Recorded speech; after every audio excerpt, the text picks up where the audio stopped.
Okay, may mudto ng sab kanatong tanan Luzon, Visayas, Mindanao. Mayong mudto Philippines, may mudto world, may mudto universe. Ano na punta mga higala, dili nga itong tulumanon sa kahanginan, CONA, Catechesis on Air. Ug ako lang gihapon kini yung ubos nga alaga Reverendo Padre Edwin Academia at mabino adlaw na usab karon nga sa matarong adlaw mga higala, adlaw na usab karon nga Sabado, pizza 16 na kini sa bulan sa Nobyembre tuig 2024. No, kumusta na mga higala, no? Nang hinaot kita nga na kitang tanan sa kapiskay sa panglawas ni ining kabuntugon. Naboy no mga higala, no? Ato dahil nga tibayaon og may mudto ang atong tarahurong obispo, Nobisya Polito B. Cortez, ang akong mga classmates mga higala, ang atong koraparuko din sa isla sa Siquijor din sa Dinas May Larina, si Father Obig Masyon, ang akong classmate sa Teresa May Himalalod, si Father Dami Rami, sa atong koraparuko sa Binhal sa May Batinggil, Kuwasay Parish, no? Kumusta na akong mga classmates ug ang tanan gyud ng mga kaparian nga membro sa Diocese of Dumaguete. Kumusta na, no? Alo na gyud atong tanahurong obispo, atong mga kadakuan sa atong mga Episcopal Vicars din nasa isla sa Siquijor, no? Si Monsignor Larry Katubig, si Monsignor Marino Ibo diri sa Bayuan, o si Monsignor Albert Erasmo Buhol diri sa may North District. Ayan, may mudto na kanatong tanan. Abi na may higala, 40 ka adlaw na lang yun mo sa ulog na ta sa Pasko, pitsa 16 na garo, no? Sumad ron mga higala, pitsa 16 de Disyembre, unsa naman? Musugod na ta sa atong Misa de Gallo, no? Mga bata mga higala, sige nagkanta-kanta, matod pa nila, kumukutitap, kumukutitap, ang mga mata sa kabataan. Kay feel na feel nila ang Pasko na dumating. Ano, ako pa naghimo-himo ang mga higala o ganado lyrics kay among kantahon niya sa amo ang kining amo niya nga kining gitawag og Christmas party mga kaparian. Ako pa naghihinayag yung mga higala. No? Ako di ay nga ato pong tibayaon og may mudto nga akong gawiks din no, nga among bagong clergy president sa Diocese of Dumaguete. Ang akong gawik na, no? Si Father Christian Durango. Father Christian Durango. Ayan, no? Abi na marita mga higala sa ato ang CBCP News, Balitang Simbahan, ining kamugtubo. Ining CBCP News na ito, Catholic educators urge to include spiritual growth, no, among the youth. Kana ang gipaambit usab ni Archbishop Julius Tonel, no. Matud pa niya ang ato ang mga Catholic schools, no, kinahanglan nga i-include yun nato ang paglambo, ang kalambuan usab sa espirituhanong kahimtang sa mga kabataan, no. Unya gikan sa Vatican, Pope Francis giabi-abi diya ang pangulo sa nasod sa kining Barbados, no, si Prime Minister Maria Amor Motley. Ayan, no. So mao kadto mga higala mga balitang simbahan ining kabuntuhon og ako lang gihapon kini yung ubos nga alaga Reverendo Padre Edwin Academia Akab. Kumusta diay, no? Ako ang akong kauban sa kwarto, no? Nantong amo ang retreat, no? Ang ako ang roommate nantong nag-retreat na dito sa may kinig dito sa may Masaplod, no? Masaplod Dawid, no? Ang ato ang atong presidente sa kining gitawag na to Cosca Colegio de Santa Catalina Alejandria nga walay lain kung dili, no, si Padre Boy Nathaniel Boy Gomez o ang ako po nga kauban gyapon gitulungan mi si Padre Ronnie Aro, no. Kumusta na, no, mga padre, no, nga akong mga kauban dito si kuan usab si Father si Pare, no. Si Pare, no, si Padre Pare nalimot sa pangalan may higala, no. Kini nga ito ang mga una-una mga higala nga dili na kayo makahinumdum dahil kaya nga akong tawag niya pare raman, no? Si Padre Pare. Yan, no? Naka Padre Palamos yan. Si Padre Palamos, no? Si Padre Palamos, no? Kumusta, no? Okay, no? Padayon ta mga igala, doon ang tubayaon ng may mudto ang atong mga kaigsuunan usab din na sa may kuan, din ha sa dapit sa may kuan kining Basay, no? Ang akong mga pariente din na, ang atong Coraparoco din na, si Brother Boboy Gutierrez, ang ato akong mga kaparin, ato pong station manager din ha, si Brother Elmer Nagatiman, o ang iyahang pamilya, o ingo manusab, ang ako ang ato ako kabulos mayo na wala na rin na kaya nasa kayo ni ano. Sa una, kanman to, katulad to akong kailang usap na mayo, no?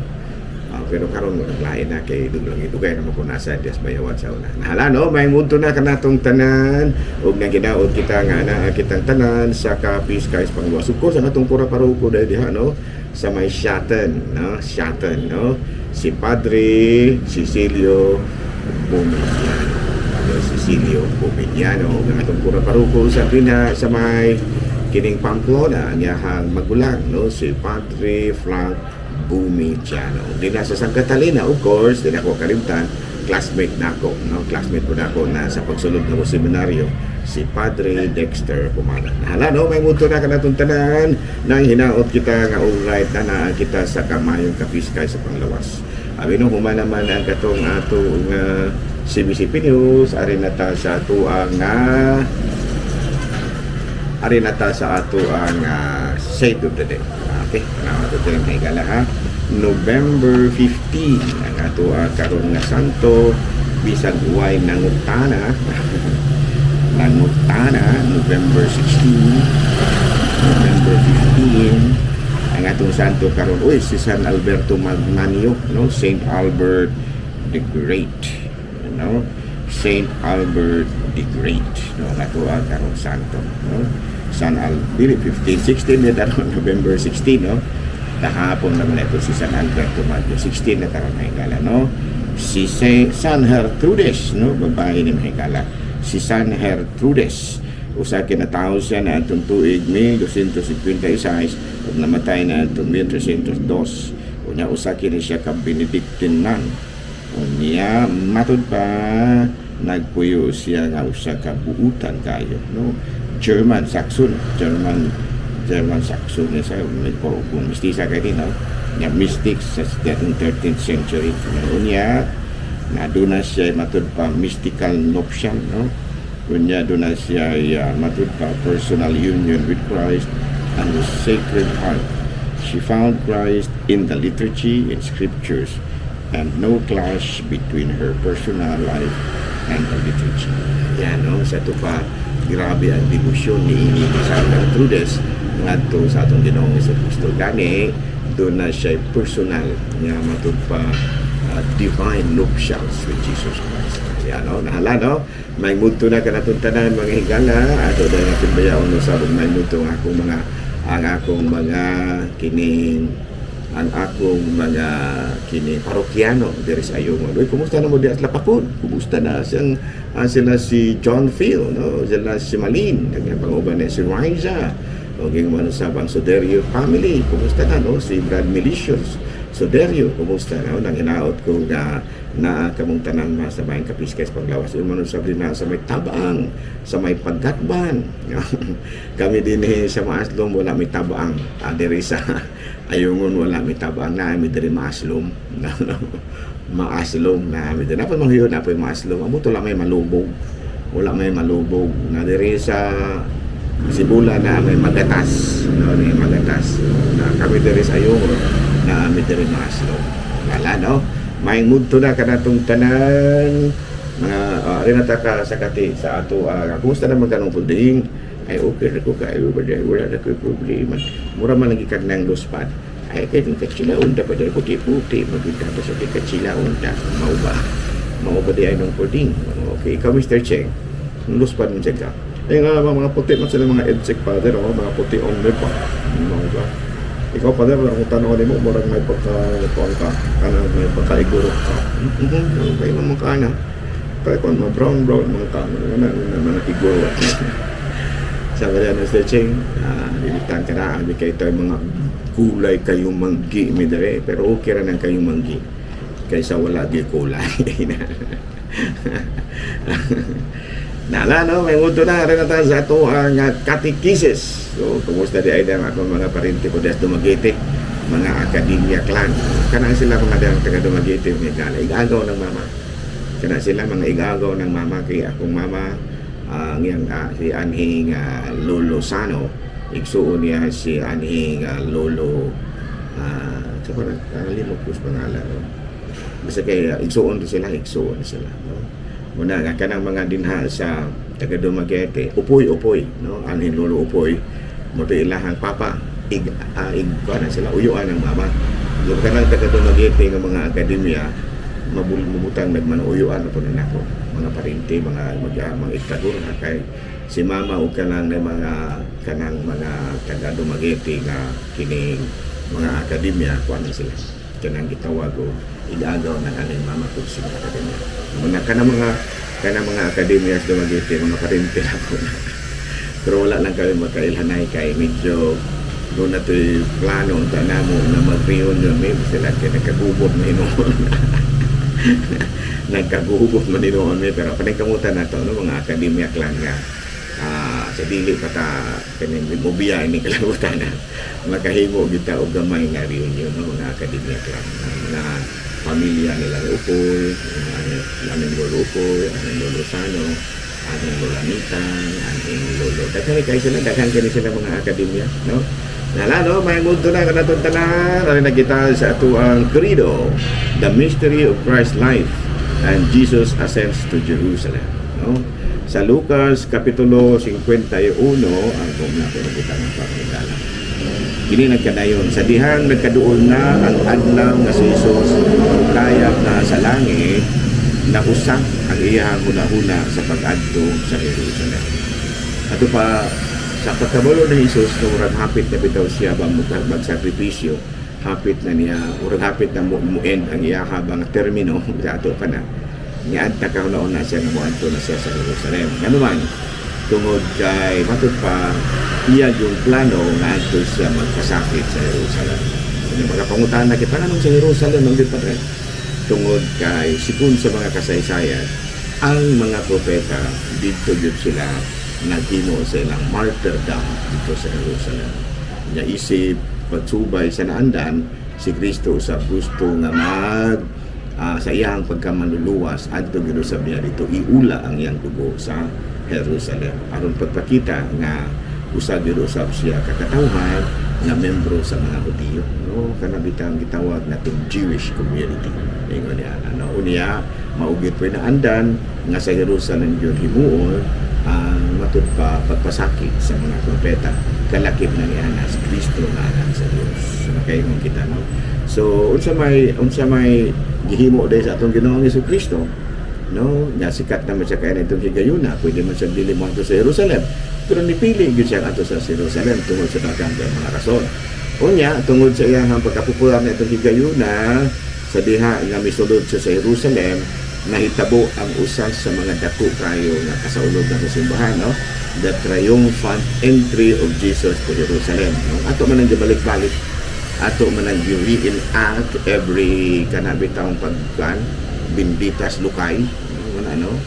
Nga kanang gitawag na to triumphant entry of Jesus to Jerusalem.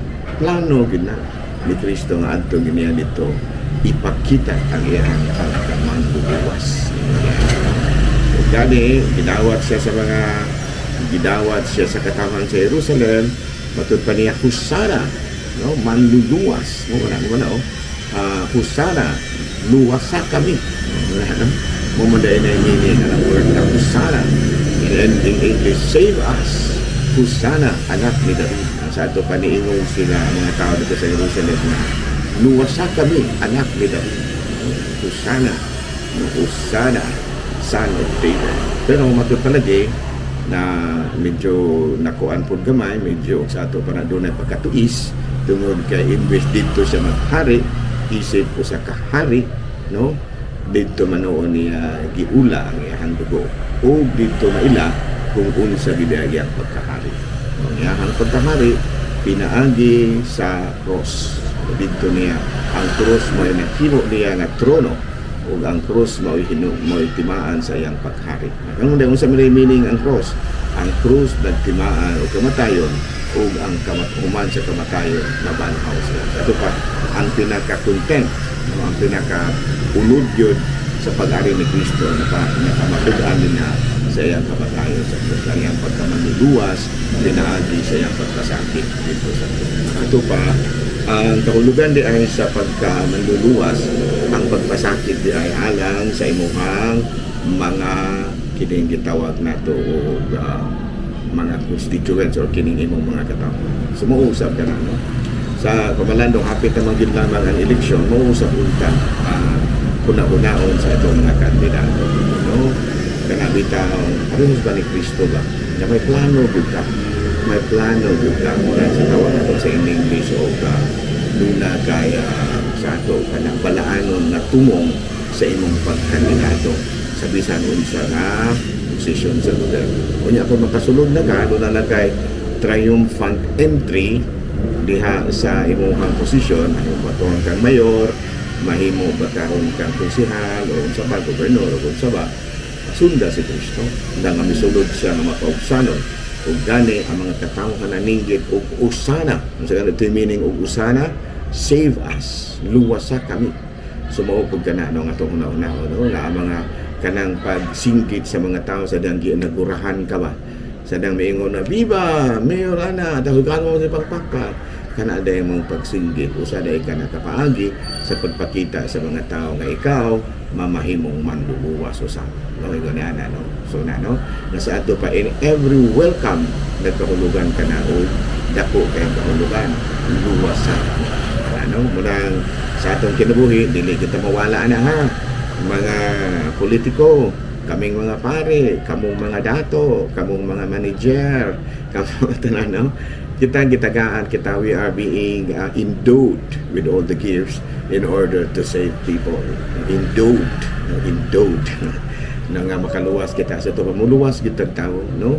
Ikaw isip politiko, kung makonsihal na unya ka, brother, diyan, luwasagin mo mga katawan na dili na mga pariente doon na bayay uban po din taon nga matut pa charity begins at home o niya hantod na human na lamang ng termino at home ragid gihapon sa tupang ilarang ka o galingong katungod mo ilahan kita na kaya na no gipilit as mga tao gisaligan as mga tao ato kining puyan diha sa ato ang pagpangluwas usab kanila klaro ba hala no hindi lang sa kukutob ha ako nagtandog-tandog po tagamay kabayan sa politika pero dili ta maglikay ta nga magpasakit sa mga politiko kay ano man ang mga politiko nato ato nang iampon imbes nga atong pasakitan og istorya imbes nga atong libakon imbes nga ato nga kanang gitawag nato og himuan og istorya aron nga medyo mausog usab ang pananaw sa mga tao kanila dili na atong buhaton iampon nato ang atong mga politiko aron nga mag-abot sa panahon makahimo gid sila sa ilahang pangalanan. Okay, klaro. Sa namtang oras, napatay oras mahigala. Ari kita sa lain nga topic.